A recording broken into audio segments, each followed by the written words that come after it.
Good morning, everybody. I wanted to bring you the second installment for the Grand Delusion of New Rome. So this is part two. I want to start this off by speaking a little bit about how the Roman Empire structured its local civil rule.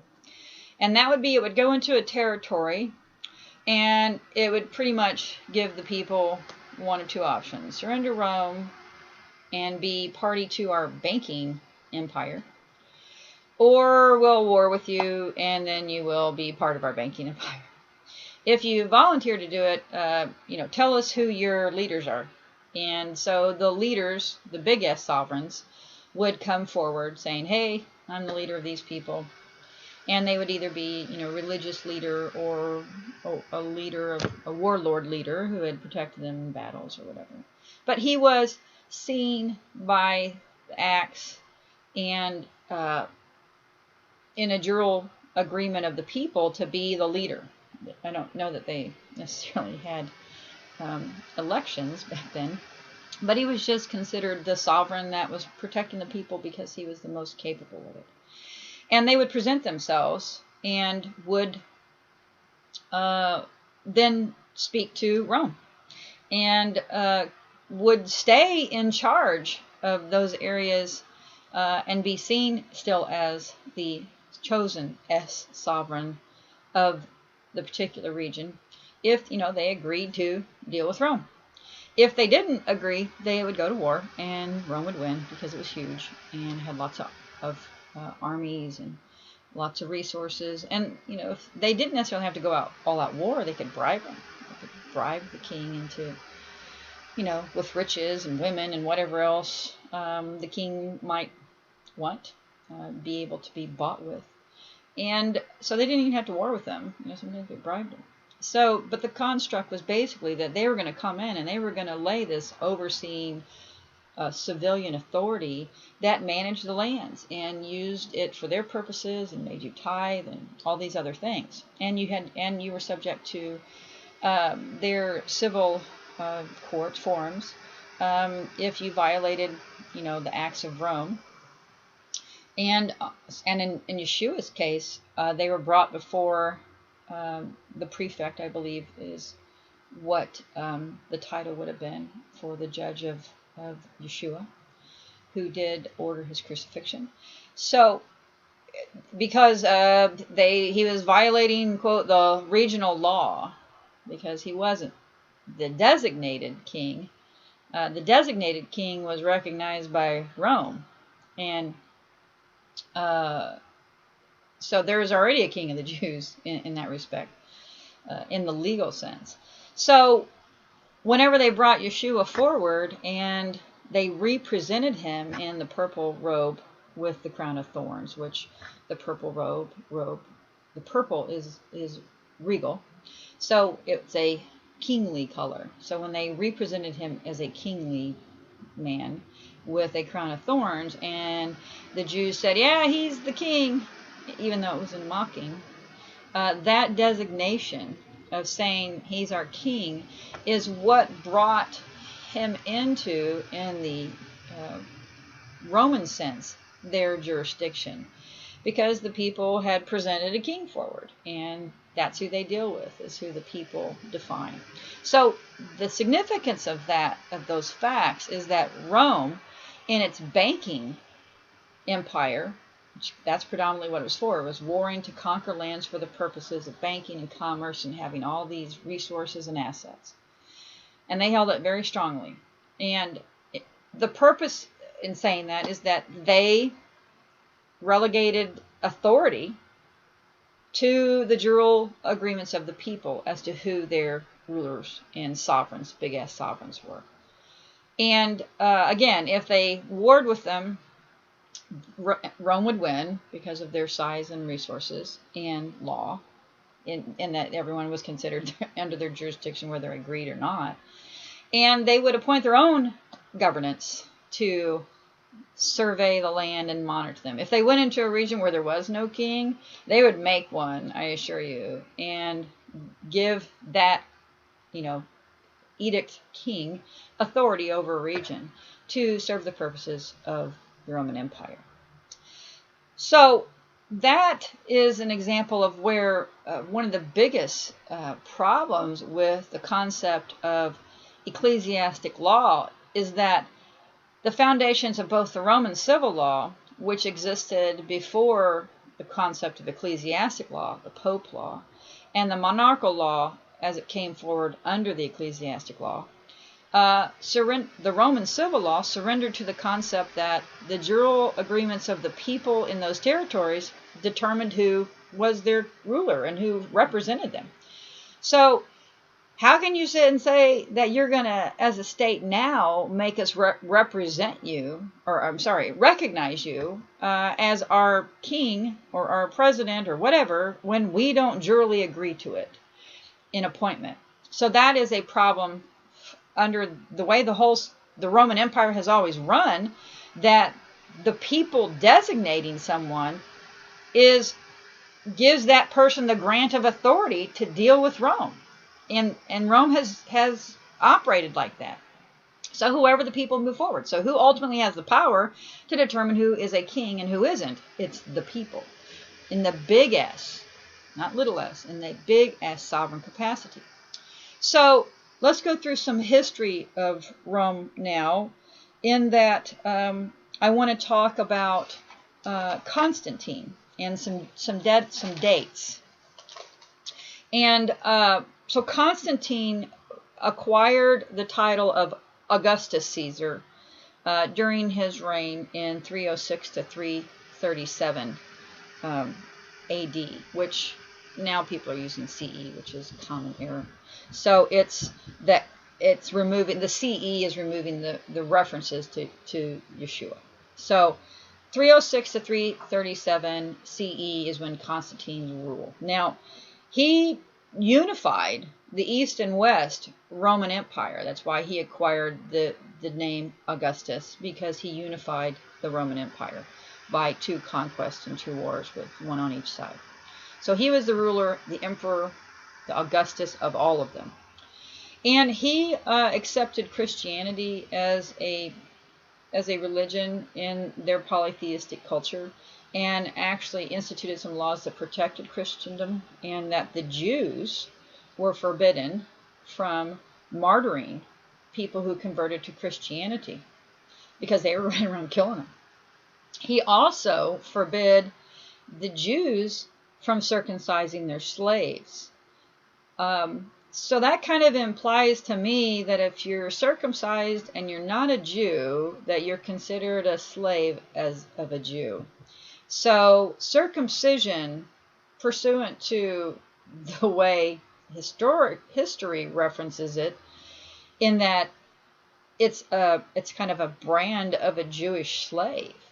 And Constantine told the Jews they couldn't do it. You can't force circumcision on your slaves. So all you people that are running around circumcised that aren't Jews, it's a sign of slavery according to Constantine. Of a Jew. Your masters are the Jews, according to Constantine law. So, something to think about there, folks.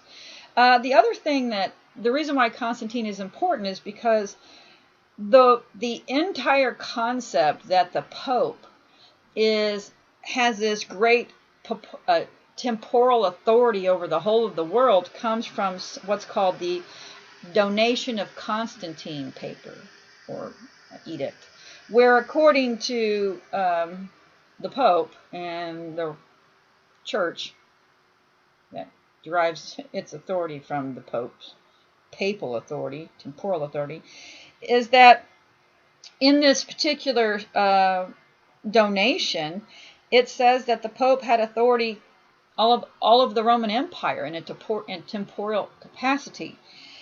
And so that basically is where the Pope perceives that as I said, the Pope is really the Roman Empire, the Holy Roman Empire.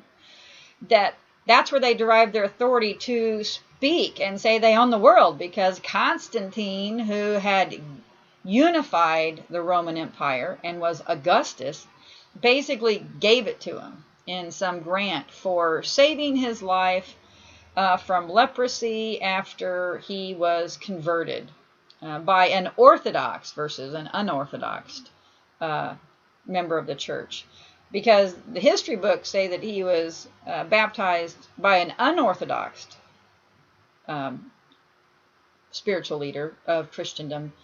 And the donations of Constantine papers say that he was baptized way earlier by a Orthodox. So it's basically who's following the tenets of the purported church at the time, which, as I spoke to you, had been infiltrated by the Roman Empire. And, they'd already killed the prophet, and now they were running around professing, killing the true Christians that were following the tenets of Jesus. Jews and the Romans were.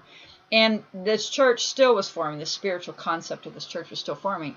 And the leaders of that, quote, church that derived its spiritual constructs from the teachings of Yeshua were upset that Constantine had allowed an unorthodox person to baptize him, because he was really polytheistic and tolerated all religions, which was why he was considered a great emperor, because he did not enforce any type of religious ideologies on the corporate state, that the people under him could maintain their individual religious tenets, that all were respected, and even the pagans and their sacrifice and all that stuff. That was, I don't know how that all worked, I'd have to read into that, but I think that that's probably a topic, again, for historians that focus on the knowledge of that. But he was known as being very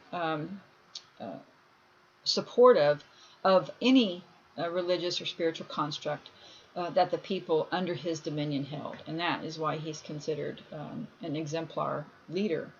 And then, of course, his supposed professed conversion just before death into the unorthodox faith of Christianity, not the Orthodox, so not the organized church. He got baptized by someone who was in the mystical body of Christ, not someone who was ordained by the supposed "we're the Church of Christ" people. So that's where that schism happens, and that's where the belief that the Pope owns the world and is the person acting in the stead of a Caesar of Rome. So when the Pope went and claimed, and the organized Orthodox Church claimed that it had this donation of Constantine, that's where it says it gets its grant of authority under law, Roman law, to be the vicar of Christ, and to say that they have dominion all over the known world at the time, later on, to control it and to administrate it and to create tithe and all those things. So that's where that comes from. Now, along comes Muhammad, and he's at around 570 CE, so after the birth of Christ, Common Era. And so Islam comes after the foundations of the Christian Church and the Pope taking the donation of Constantine, saying that he's in charge. Now, Muhammad, there's an identity, a seat of the Muslim faith called a caliph. And so a caliphate is a region under a caliph. And a caliph is seen as like the vicar of Muhammad, much like the Pope is seen as the vicar of Yeshua. So now there is some historical references to the fact that the Pope actually created, or at least used, the activities and the belief systems and everything that was happening with the Prophet Muhammad, and kind of created an Orthodox church under Muhammad. And you see that now, again, the belief is that they did that to get rid of, or to have an oppositional force to those who were not of the Orthodox faith, that the Pope, in his legal and statutory capacity with his militia of Jesuits, were not able to get rid of. And so basically they created, according to what some instruments of history say, that the Pope actually facilitated the orthodox construct of Muslim faith as a tool to effect getting rid of anyone who didn't believe like the Pope. And you have to remember, the Muslim faith at the time would have been using the banking system of the Holy Roman Empire. The Knights Templar in their schism with them were basically creating a competitive banking system in the Middle East that was protected again by an army and unified, and so the Pope didn't like that. And that's why the Templars were seen as a threat and were murdered by fraud. They were drawn to a meeting, and they were supposed to be settling some things, and instead they killed them all. I think all but one. But I don't think all of them were killed at that time. But there was basically, they were brought to a meeting and then murdered, contemplatively, by the King of France, I believe. And so the Templars were a competitive banking structure that was being established with their own monetary unit, because you have to understand, back then you were a bank if you had gold and could make coin. Okay, so the Templars were wealthy men that supposedly followed the true tenets of Christendom and Yeshua, in contradistinction to the church, the Orthodox Church, the institutions of church as state, let's put it that way. So you have all these entities basically going after and smashing the baby's heads of anybody who is of the real mystical body of Christ. And then we forward to the monarchy of Europe, who got their titles of nobility from the Pope. And that king was basically a bank as well, and with that monarchical status had access to resources, borrowing money from the Pope and or through the papal banking structure. Now, in that era, and this is something I learned in college, I don't know if people still learn it, but there was the whole anti-Pope and Lutheranism, in that Martin Luther was completely disgusted by the selling of indulgences, which is basically what we're living in now, is still in the era of indulgences being offered by the Pope, the Holy Roman Empire, Rome, for any activity. In fact, a friend of mine said he was reading a book on martyrdom, and that there was even a time when the Pope offered 30 days of any activity you wanted, and then at the end of the 30 days, you would come and talk to the Pope or his bishops or whatever and tell them all your sins. And then they would tell you how much money you had to pay to get back into the graces with God. So indulgences have been used to raise funds for the Holy Roman Empire, the Rome, for a long time, through the absolution of the Pope as the vicar of Christ, has been used to allow the elite and the wealthy to do heinous things to people for a really long time, hundreds and hundreds of years. And that's basically where we're at now, where the rich and the elite basically have been set above the institutions of state because they can afford to pay indulgences and whatever else the Pope tells them to pay, sacrifice people, I don't know. I imagine that it's pretty disgusting what they're allowed to do, and what they then can buy their way back into heaven by tithing the Pope, as the vicar of sin, and selling indulgences to these elite people. And I assure you that is what is done, that these people with their offsets and adjustments. And what it is basically is it's really easy to create world domination when you can have a bunch of psychopaths that you give with imaginary zeros and say, hey, if you go do this, you can go hunt as many kids as you want and sacrifice them and bloodlet them and do whatever you want to do and murder and mayhem your people. And as long as you have the money to buy those sins away, you're good to go. So I made you a king so you can get money to buy those sins. And so go sin for me, and then I will absolve you of all of that with the money I hypothecate to you in your title and nobility. So this is the concept of why titles of nobility were considered abhorrent to the Constitution, because there's nobody above the state in the construct of American common law. All men are equal. There are no kings. We're all kings and queens. There is no one who is between you and God.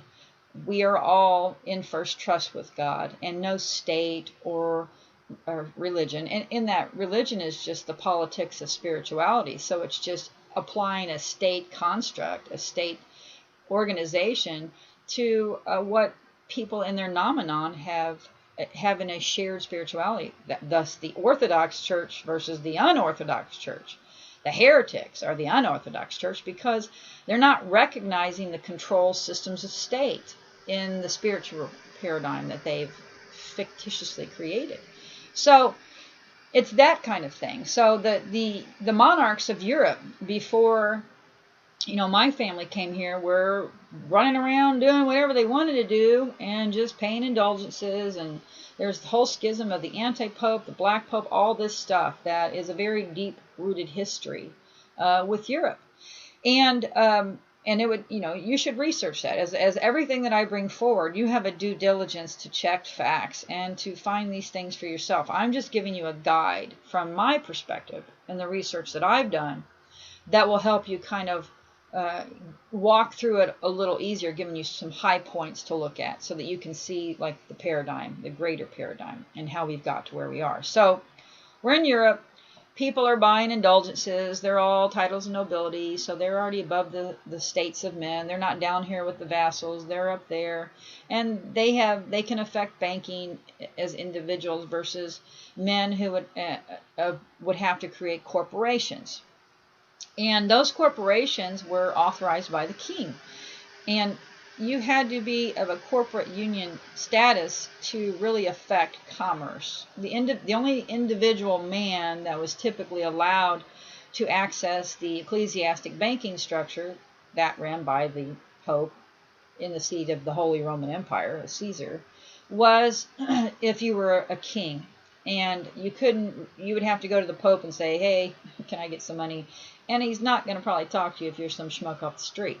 So if you, as a non-royal, wanted money or wanted to affect some type of commercial charter and do banking in business banking, you had to create a corporation, which had to be more than just one person. Sole corps, I do not believe existed back then. Our country is the first form of law that allowed sole corporations, the man as a instrument of corporate capacity, capita. So the kings were there as the central bank. So think of the seat of the King of England is a bank. And so when the 1606 abdication happened, and I want to speak to that, 1666 is a significant date because it is when the crown of the King of England, who was the monarchical head, it was the head crown dude, he abdicated the seat to the administrative authority of the papal bank. And they took it over in rebellion and created a cestui trust with all of the lands, the known lands owned by Britain at the time, including the people. So 1666 is a significant date because if your family lived in Britain in 1666 or any province of the British Empire at the time, your family was now considered under the hypothecation, subrogation, and abrogation of the ecclesiastic Roman civil law construct, in that the ecclesiastic, and this is an important thing to note, that Roman civil law existed before the ecclesiastic law, because that's what Rome ran under. The ecclesiastic law didn't come into being until the Orthodox Church decreed itself through the doctrine of Constantine that they were in charge of the lands that the Roman Empire used to manage. So then the Pope would then give the titles of nobility to the monarchs. Versus, so that's a little s, versus the big S, sovereign, as I've talked about, that the people duly recognize as being a wise man or woman with, the capacity to protect the people. So you had these monarchs that were under the ecclesiastic law and had agreed to, therefore, the ecclesiastic banking systems of Rome.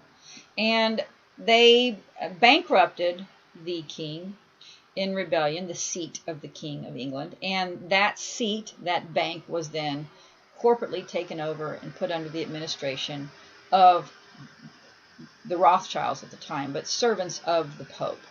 So the current Queen of England is not of the lawful lineage of the established big S sovereigns of the British Empire.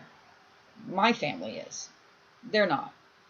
There are lots of people over here that are direct lineage of the real, true King of England. And I believe that the actual recognized king, or would be by direct lineage, that would be the first one, is in Australia and has abdicated the throne. That doesn't mean that someone of the lineage can't go in there and challenge it by law and say it was acquired in fraud, we want it back, and put a real king that of the lineage that the people had established in their sovereignty back on the throne. So the King of England at this point in time is just basically the grandchild of the people that the Pope put in the seat of the Bank of England after the Sussex Trust was created in 1666. Now, I talk about foreign sovereign immunity. So prior to 1666, anybody who came over here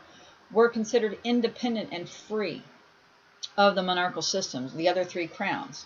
Because, and you can tell that, even though the existence of the act is a little, as it's titled, Foreign Sovereign Immunity, which, again, is still something that is established today in the law.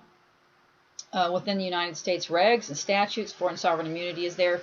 Foreign sovereign immunity is established in the Constitution when it speaks of states are sovereign or foreign to each other and sovereign entities in themselves, that a man or an individual suing from one sovereign state being sued by another state, that's a concept within the Constitution.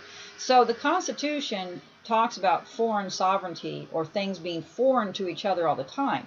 It's not so much that it's about what you are to each other. Are you foreign? The federal construct of governance is foreign to the state constructs of government. So there are rules of engagement there because they are foreign.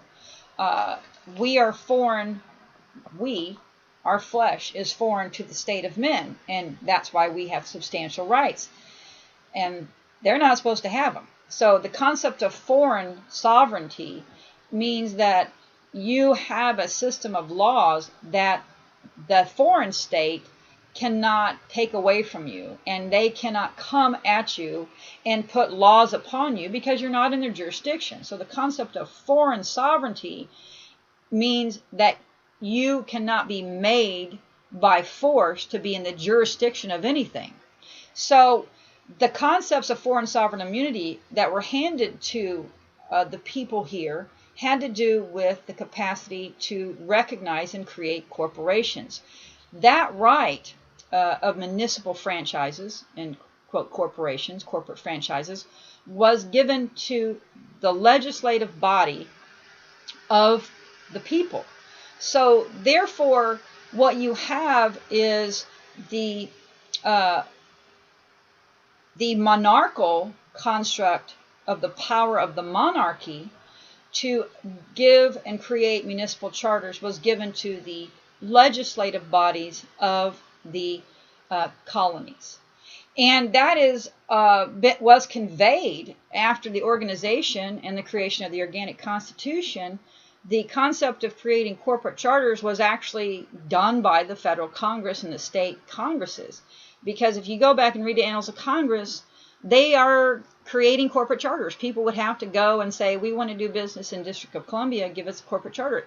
The Congress would have to vote to give it to them. So the fact that you go to the state of Ohio or the state of Illinois, Secretary of State, to get corporate charters tells you that you are not in de jure, because that grant was never given to an instrument of the executive branch. So that is a very key aspect of sovereignty, in that municipal corporations, if you've watched any of my videos, particularly the one on the origins of municipal corporations and what they're for, that is where the power of local control is seated in law.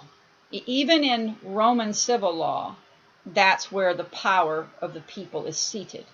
So when the king of England, who was still the king, allowed the people and said, go create your legislatures and your jural bodies and bring forth your instruments of corporatism, your instruments that are allowed to operate in commerce. You regulate who can operate for you as corporations under your franchises as ordained by the people. That grant is a clear indication of a grant of foreign sovereign immunity, because that was something that you had to be a king in the old three-crown system to do. And that's why the fourth crown is so significant, because it laid all of those instruments to the nexus between commerce and law was within the body, the jural body of the people, as they appointed their representatives to hear their causes. Okay, so a representative is putting forth a sovereign, it's a sovereign vote in those de jure legislative capacities to speak for a body of people. And then those sovereign votes came together and would vote to give someone a municipal charter or corporation. And under those corporations, the people are bound. So if you come in and you say, hey, I am a municipal charter, that's where now all the power and the law seats within the municipal corporations. And I can prove that in a variety of ways. So that is an example of the foreign sovereign immunity that was given to us. So I look at it this way. We have 4 branches of government. Okay, most people think we only have 3. We have 4. We have the executive branch, the judicial branch, the legislative branch, and then the 4th branch, the Republic of the People. Now, the 4th branch is the 4th crown. Okay, the judicial branch is the ecclesiastic statutory enforcers for the Pope. So the judicial branch, in its de facto state, are enforcing the statutes of the Pope, the legal things. The executive branch is the old monarchical king's bench. Okay, the judiciary is affecting Roman civil law rules.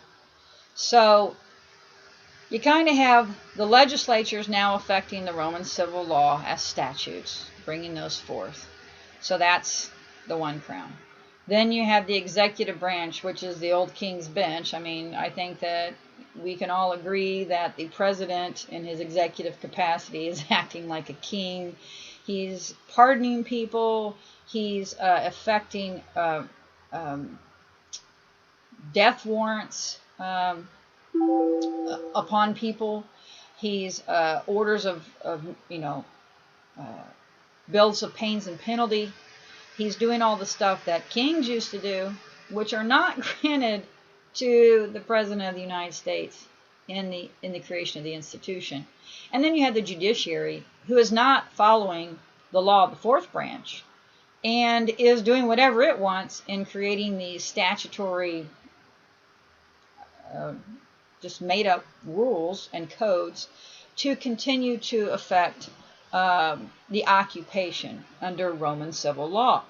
So it's really interesting that you have 4 crowns and you have 4 instruments of our government as it's created within the organic de jure constitution. And then we have a de facto statutory overlay constitution, which was created after the Civil War when Roman civil law was brought to us.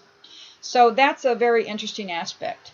And I want to talk about how that particular Roman civil law is not constitutional, in that it's affirmed in our laws itself, specifically with the Tona Amendment, which I'm going to read that to you. Here is a certified copy of a notarized certified copy of see right there, notarized certified copy here. There's a way to make certified copies. Okay, there's a copy stamp there of actual historical documents. So this is one. And I carry this around, one, because then the true instruments are in safekeeping and protected from theft and acquisition and all that stuff. And I have multiple ones of these floating around, so even if they were to disappear, I have the legal capacity to prove that they existed and that this is what they say. So the 13th Amendment speaks to the concepts of titles and nobility, because remember, the fourth crown is about us as a jural republic having the capacity to control who can do commerce, who are our banking, who writes our laws, and all these things without any overseeing administrative authority from some foreign instrument, such as a pope or a king from another place or anything. So the 13th Amendment, as it reads, this is in the Virginia Papers, which I have available in Dropbox, and I think it's actually this particular scan. It says this: if any citizen of the United States shall accept, claim, receive, or retain any title of nobility or honor, or shall without the consent of Congress, little c Congress, not big C Congress, little c Congress, accept and retain any present, pension, office, or emolument of any kind, whatever, from any emperor, king, prince, or foreign power. Again, so that tells you that an emperor, a king, and a prince are foreign powers.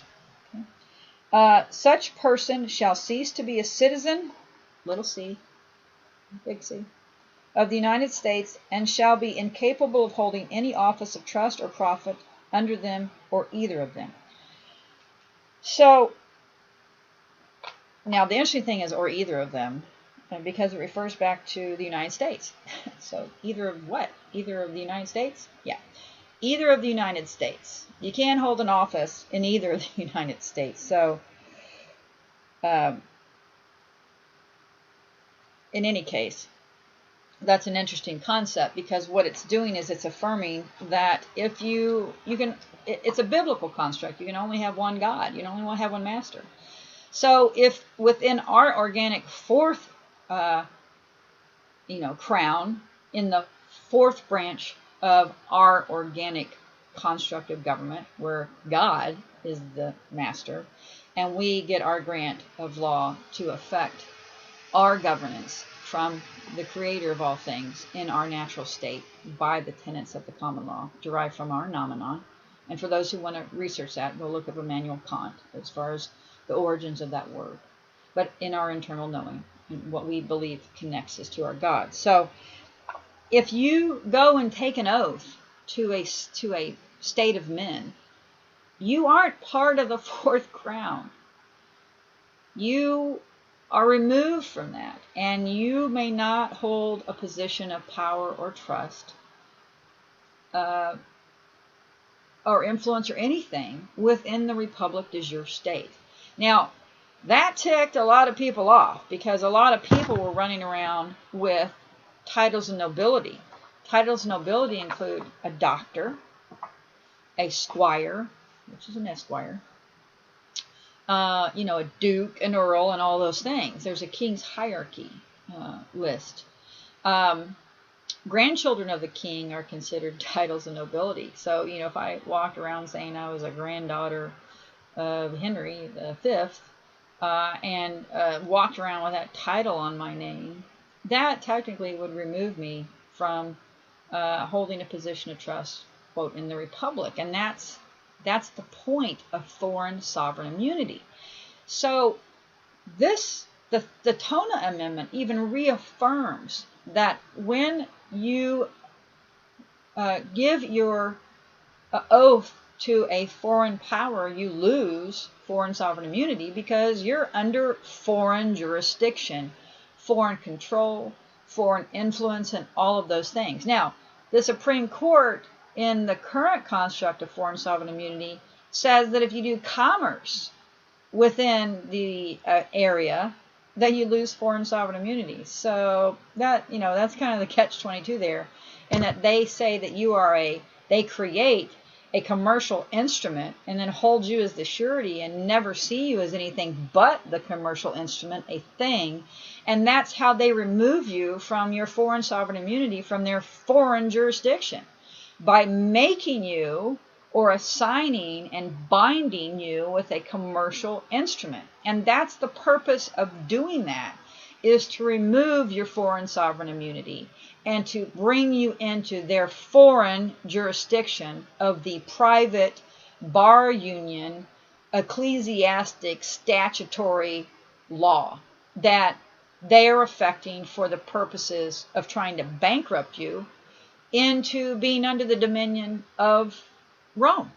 So even the 13th Amendment is parsing what is foreign and what is not, and what can have any influence in the systems of the republic versus the corporate state. Now, according to the 13th Amendment, by its language, attorneys can't even be in the corporate state because they serve a foreign master.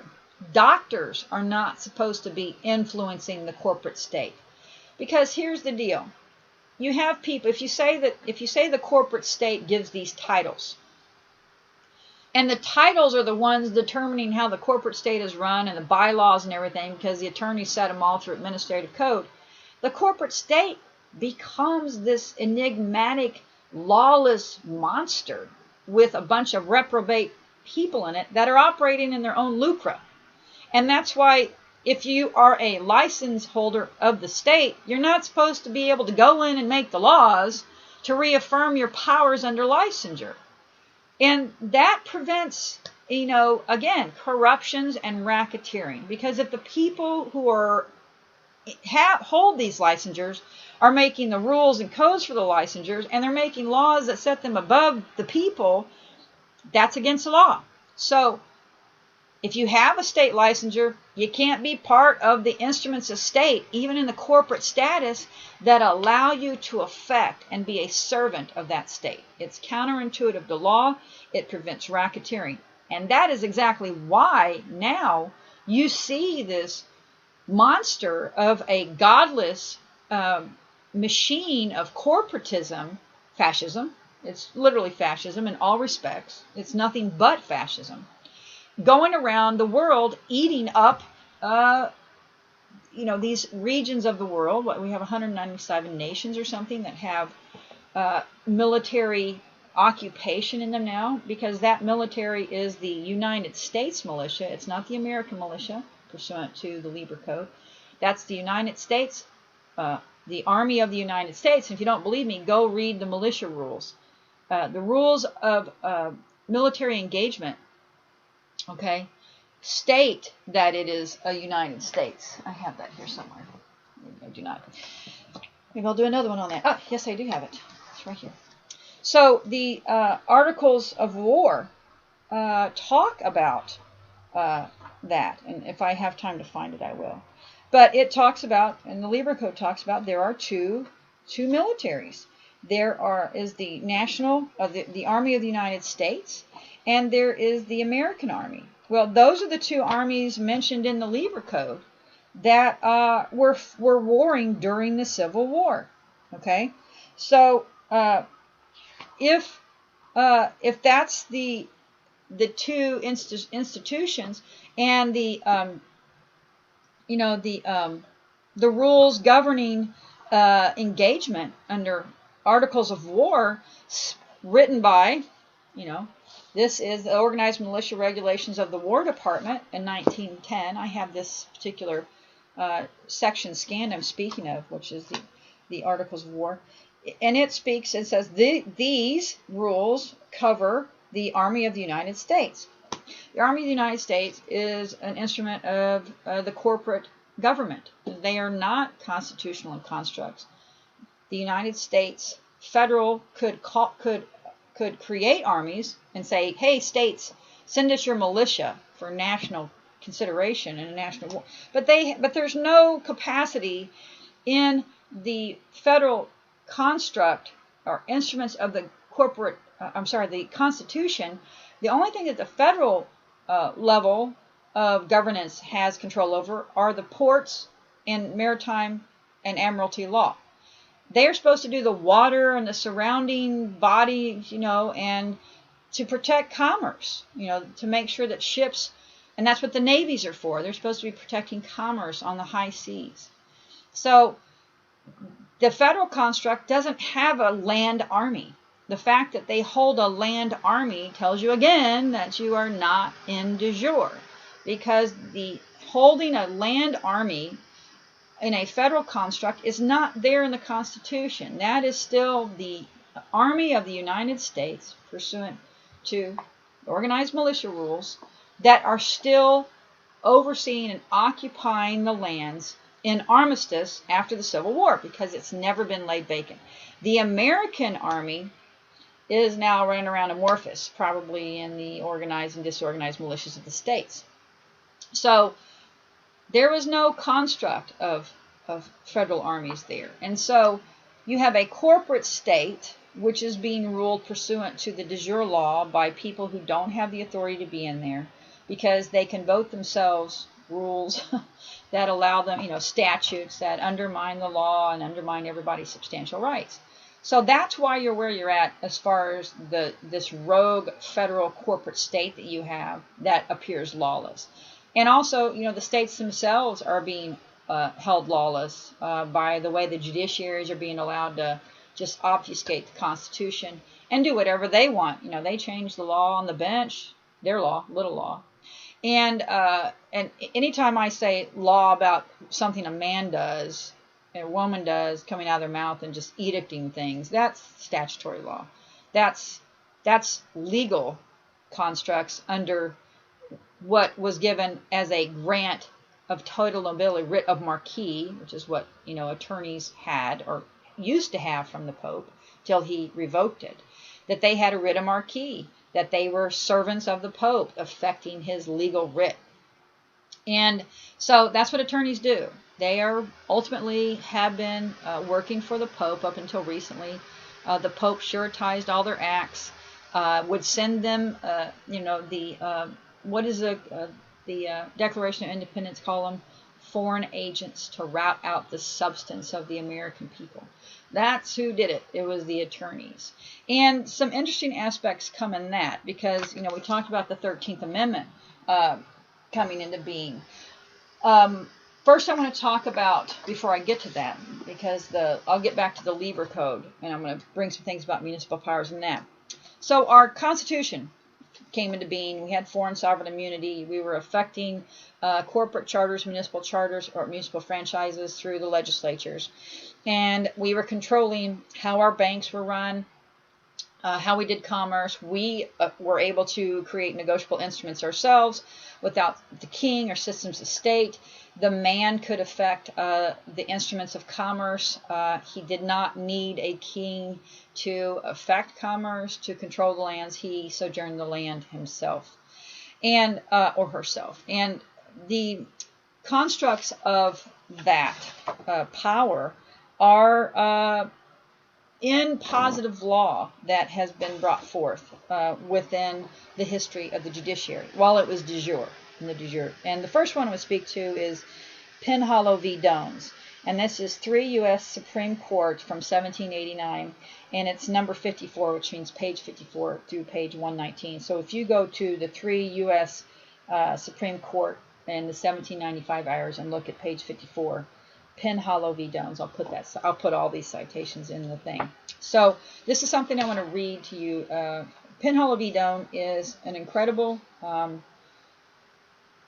instrument. It is a 60 some odd page pleading or opinion by from what my belief is a very enlightened judge, an honorable man who understood law. And he says this in distinguishing between monarchies and jural republics, okay? And this is on page 93. Again, this is in 1795. Oh, it's 3 U.S. 93. No, this is 3 U.S. page 93, so that's how it's done. In fact, this is out in Heinz Online. That's where I printed this one out, but I actually have it from the actual printed annals.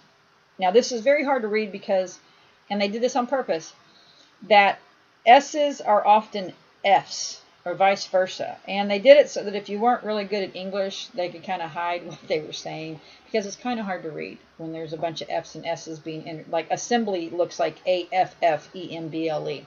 Okay, that's assembly, but it says affembly. And they did that, I believe, intentionally to obfuscate the words. So this is what Penhaligon says about monarchs versus republics in terms of sovereignty. It says, the great distinction between monarchies and republics, at least our republics, okay, meaning because each state is a republic, okay, in general, is that in the former the monarch is considered as the sovereign, and such individual of his nation as subject to him, though in some countries with many important special limitations. This, I say, is generally the case, for it has not been so universally. But in a republic, all the citizens, as such, are equal, and no citizen can rightfully exercise any authority over another, but in virtue of a power constitutionally given by the whole community, and such authority, when exercised, is in effect an act of the whole community, which forms such body politic. Body politic is an important concept, because a municipal charter is a charter for a body politic. Okay? In such governments, therefore, the sovereignty resides in the great body of the people, but it resides in them not as so many distinct individuals, but in their politic capacity only. Thus, A, B, C, and D, citizens of Pennsylvania, and as such, together with all the citizens of Pennsylvania, meaning A, B, C, and D as corporate political bodies, corporations, along with the people, okay, share in the sovereignty of the state, such a state to consist exactly of the number 100,000 citizens, little c. And it were practicable for all them to assemble at one time in one place, and that 99,999 did actually assemble. The state would not be in fact assembled, meaning if one is missing, the state's not assembled. Why? Because the state, in fact, is composed of all citizens, not of a part of, however large that part may be, and one is wanting. So, that says, and the reason why I bring this up is because there are a bunch of people going around saying, we are this, we have brought forth this body, we are a common law grand jury of Colorado, we are a bank, and we have formed ourselves. Okay, well, pursuant to the law, those people are only party to themselves. Okay, and that'll be reaffirmed, meaning that those people have no jurisdiction on anybody who's not part of the 100,000 that started that construct, or the A, B, C, and D that came into being under the body politic powers of that construct. So some outlying guy way over in another state or whatever that did not attend these meetings, that never signed into being under that jurisdiction, they have no jurisdiction over them. And that's reaffirmed also in case law. And I'm going to come to that. This is Cruden v. Neal, 1796. I'm going to go through them in historical reference. This is 2 North Carolina, Wilmington 437. And this is this is very hard to find, and they don't like that it exists. There's most of these they don't like that they exist. But I want to read this part to you in it, because it talks about how a man is not bound by any institutions formed by fellow men that he doesn't give consent to. Again, the concept of consent and jurisdiction. Okay, so this on page 438 in Cruden v. Neal in the Superior Court of North Carolina, Wilmington. It says, by being a part of a society subject to the old government, and this is where he's talking about, I might want to read the beginning of it. Okay, I'll read it from the very beginning. It says, when a change of government takes place from a monarchical to a republican government, such as ours, okay, the old form is dissolved, meaning monarchy is done. Again, foreign sovereign immunity. We dissolve the monarchy. by our instruments of state and by our actions, and by grant of law from the existing monarchical king who held the monarchical crown. Okay? Those who lived under it and did not choose to become members of the new had a right to refuse their allegiance to it and to retire elsewhere. By being a part of the society subject to old government, they had not entered into any engagement, meaning contract, to engage in a contract, to become subject to any new form the majority might think proper to adopt. Meaning, in a democracy, just because 60% or 51% agree to this, if the other 49 don't, guess what? Pursuant to Republican form of government, you're not bound by that agreement. Okay? Just because a majority, a mobocracy says this is the law, you're not bound to that. Okay? You cannot show up for that meeting and be the one missing, because if you read on further in Penhallow, it says that in order, if one of you leaves that construct, then the whole agreement has to be redone. And in order for those 999,999 to be brought into the new construct, because it required everybody's agreement. And so when one of you leaves, the agreement has to be reaffirmed. It's changed. There's not 100,000 of you anymore. Okay? So that the majority shall prevail is a rule posterior to the formation of government and results from it. Okay? So government, the concept of mob rule in government, is hinged upon the fact that the individual gave the state the capacity to act as government. So you can't then turn around and as a mob undermine the sovereign rights of the people who formed the state. That's what that sentence means. Okay? It is not a rule binding upon mankind in their natural state. And that's a very important statement. Meaning, natural law does not surrender itself to mobocracies and democracies. It just does not, okay, at all. So the next thing it says, it is not a rule binding upon mankind in a natural state. There every man is independent of all laws except those prescribed by nature. He is not bound by any institutions formed by his fellow men without his consent. This is case law. This is du jour case law that says that without consent, your government has no capacity to force you, even through mobocracies, into agreements that you don't consent to under your natural law. And remember, the organic constitution, the American common law, is deemed to be the natural law of the God, creator, the law that's given to you at birth. So the Constitution is an organizational structure of instruments of governance that are bound by the natural law. Okay, so this is affirmed in Cruden v. Neal. Okay? I'm going to read you some other sections of this because, like I said, this is a very important ruling. Let me see about what section I want to read on this. Here it is. Oh, this talks about that you must be convicted by a jury of your neighbors upon the previous accusations of a grand jury of his neighbors.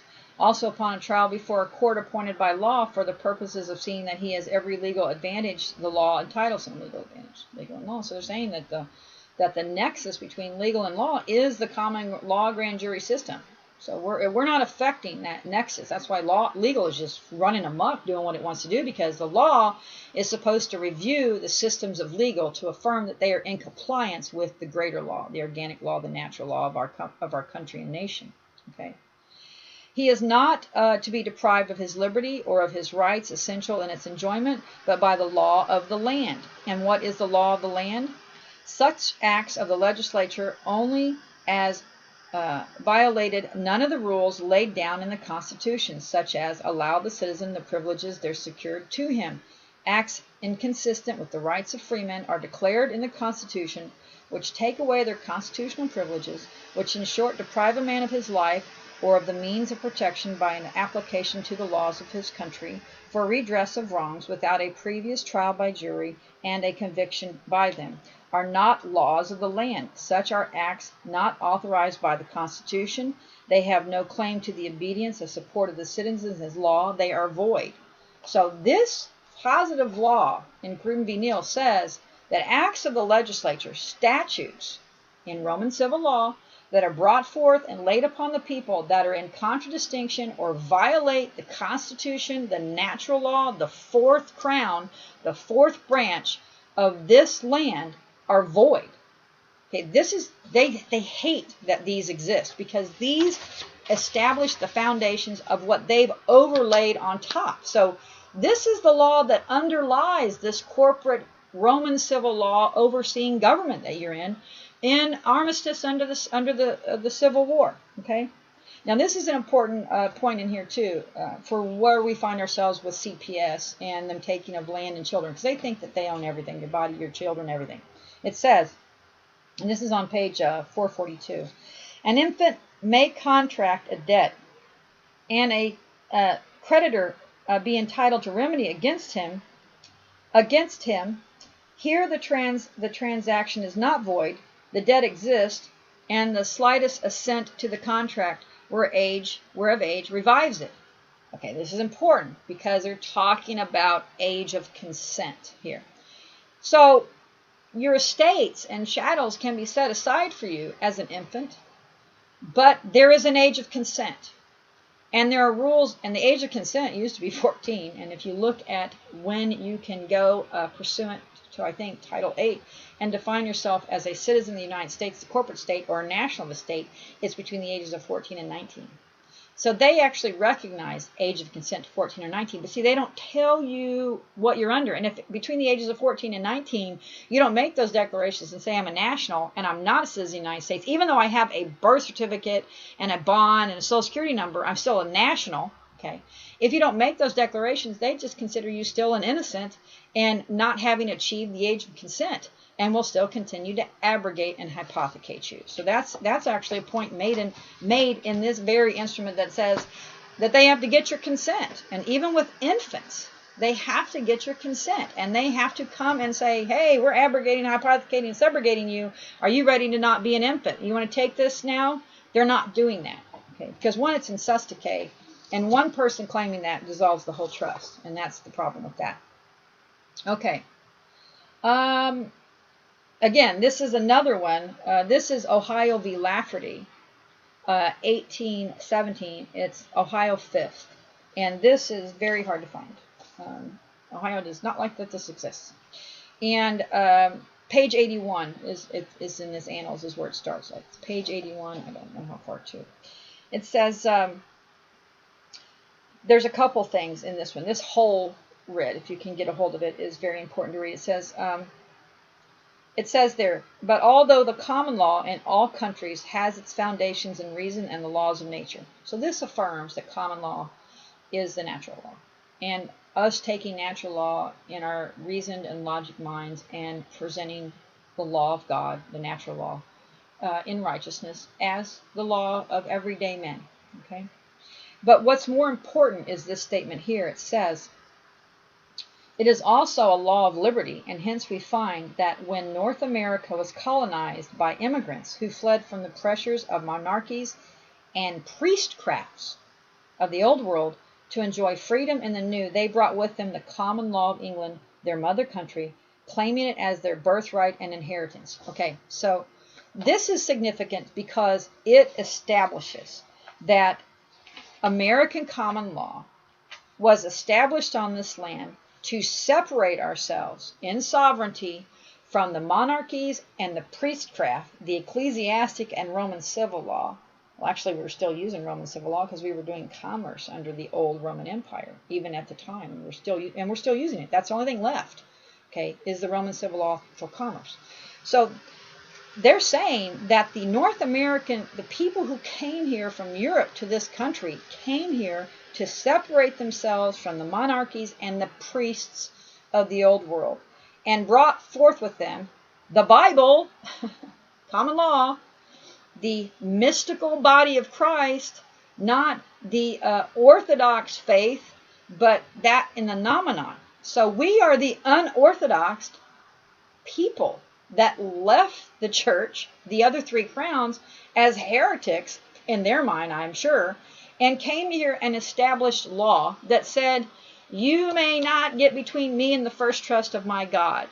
I don't need you. You can't make me, without my consent, conform to that construct. So that's the importance of Ohio v. Lafferty, among many. There's a variety of things in there. Again, I'm just giving the brief overview. So as I said, Penhallow is 66 pages. It is full of so much beautiful, wonderful law. And all of these are that you should definitely read them. Now, the next thing I want to get to, because this is very important, and I'm going to take a break, is I want to talk to you about, because I always talk about the expansion of the grant versus the extension of the grant in the Constitution, in that the expansion of the constitutional grant is unlawful and unconstitutional, and this is why. This is from Martin v. Hunter, and Martin v. Hunter, the citation for that is 14 U.S. 1 Wheat 304, 1816, plus appendix and others. So that is in a very thing, and this is a very long read, and then I'm going to take a break so you guys can ruminate over these things. This is what it says on page 150. It says, "The Constitution of the United States was ordained and established not by the states in their sovereign capacity, but emphatically, as the preamble of the Constitution declares, by the people, quote, the people of the United States. There can be no doubt that it was competent to the people to invest the general government." And there's a citation on that, asterisk, so he cites that as well. "With the powers which they might deem proper and necessary to extend or restrain these powers according to their good pleasure," meaning at our will. We tell you as a government our good pleasure. That's like, my good pleasure is I go to the store down the street, pick up a soda. That's how free will I have over my government. I can either choose you or not by my good pleasure. Okay? And to give them a paramount and supreme authority. So we have the paramount and supreme authority. Again, this is 1816. So this is even after the War of 1812 and after the coup. So this should tell you how this is very important. "And little doubt can there be that the people had a right to prohibit to the states the exercise of any power which were, in their judgment, incompatible with the objects of the general compact of the Constitution and the laws thereof. To make the powers of the state governments, in given cases, subordinate to those of the nation, or to reserve to themselves those sovereign authorities which they might not choose to delegate to either." So your sovereignty is based on your capacity to delegate to the national jurisdiction and the state jurisdiction what they have the right to do. And if you don't give it to them, they don't have that authority. That is a sovereign retained right. Okay? So, the Constitution was not thereof necessarily carved out of existing state sovereignties, nor a surrender of powers already existing in state institutions. For the powers of the states depend upon their own constitutions, and the people of every state had the right to modify and restrain them, according to their own views of policy or principle. On the other hand, it is perfectly clear that the sovereign powers vested in the state governments by the respective constitutions remain unaltered and unimpaired, except so far as they were granted to the government of the United States, which means that the people grant the law to the government. If the people pull that grant back, even as a single sovereign act, they don't have it. That's consent. Okay? These deductions do not rest upon general reasoning, plain and obvious as they seem to be. They have been positively recognized by one of the articles and amendments to the Constitution, which declares that the powers not delegated to the United States by the Constitution, nor prohibited by it to the states, are reserved to the states respectively or to the people. Okay? The government, then, of the United States can claim no powers which are not granted to it by the Constitution, and the powers actually granted must be such as are expressly given or given by necessary implication. On the other hand, this instrument, like every other grant, is to have a reasonable construction according to the import of its terms. Import of its terms is important because that, and this is where he's going to speak about that, the terms are specific. They're not to be interpreted. Unalienable means unalienable. Okay? So, because that term, unalienable, was parsed in the law to mean exactly what it means. You may not lien this right. Not by statute, not by Roman civil law, not by monarchical law, not by ecclesiastic law, not in commerce, not at all. None of the other three crowns have the capacity to change the words that were imported into the grant of law, the Constitution. Okay? So these Pharisees in robes that say they want to modify the meaning and that alienable really doesn't mean unalienable, that's totally unlawful. They don't have that grant at all. At all. Okay?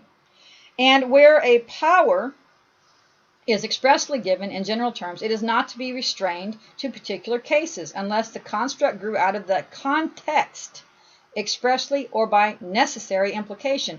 The words are to be taken in their natural law and obvious sense, and not in a sense unreasonably restricted or enlarged. Okay? The Constitution unavoidably deals in general language. It did not suit the purposes of the people in framing this great charter of our liberties to provide for minute specifications of its powers or to declare the means by which those powers should be carried into execution. It was foreseen that this would be perilous and difficult, if not an impractical task.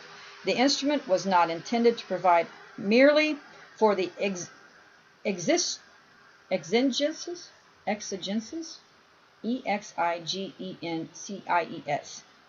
of a few years, but were to endure through a long lapse of ages, the events of which were locked up in the inscrutable purpose of providence.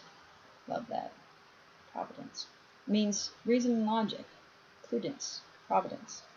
And also manifest destiny, that comes in there too, because the people who came here believe that they were ordained by God to create a better instrument of state and a better system of government and law to guide the righteous man in his first trust with his God instead of the corruptions of states of men. So that word providence is important in American common law and our culture. So it could be foreseen what new changes and modifications of power might be indispensable to effectuate the general objects of the Charter and restrictions and specifications, which at the present might seem salutary, might in the end prove the overthrow of the system itself. Hence, its powers are expressed in general terms, leaving to the legislature from time to time, another citation, to adopt its own means of effectuate legitimate objects, and to mold and model the exercise of its power as its own wisdom and the public interest should require. So, what that's telling you, and then he goes about, this is something that everyone should read, because he talks about the actual jurisdictional power of the United States and how it's very specific and that it shall extend in certain places. And that he goes about to say that it is not, you cannot expand. He even says shall extend. The second section declares the judicial power shall extend in all cases in law or equity arising under this constitutional laws of the United States. If it said the law shall expand, it would say expand. So what Martin V. Hunter affirms is that your government is restrained in its power, and it cannot expand its grant at its own will and say, well, we can do these things. It can't. The statutory de facto constitution that has been in existence post-Civil War is a Roman civil law overlay creating slaves, corporate slaves of everybody. And that's a problem because it's unconstitutional as it is run now. And though what has come out of that are all of the UCC codes, the laws of bankruptcy, and the evolutions of the systems of banks, quote courts, that affect your capacity to settle accounts through offsets and adjustments and stuff like that. So the institutions themselves are a necessity for what the manifest destiny of our country's founding needed for the common man to be able to walk around in a stateless state, where the state is just offering the instruments for you to sojourn the land and be a sovereign in your capacity and be in balance in your natural state within the confines of the common law and the law of the land of the Constitution in its greater paradigm, with none of your rights being aliened by any instruments of state. And we're not at that point right now. So I want to take a break right now on part 2, and we'll start again with part 3, and we'll go a little further into those constructs. But what I want you to come away with this is that the fourth crown and the fourth branch of government in that fourth crown are specifically set above any other crown. In our natural state, in our constructs of government, we have sovereignty that is granted to us by our Maker. Okay? And we have rights. All men and women have rights granted to us by our Creator that are substantial and unalienable. And there are no institutions of a lawful state that have the capacity to aliene those at all. And they cannot be aliened according to the law. So if you have a governance that is affecting statutes in the legislative authority that expand the grant, mostly because there are people with titles and nobility that benefit personally in lucre from the expansion of those grants. And those systems of corporation now become criminal enterprises of racketeering because they're not supposed to be in charge of what expands their powers, which they personally benefit from, that all instruments of state are to be subject to the common law.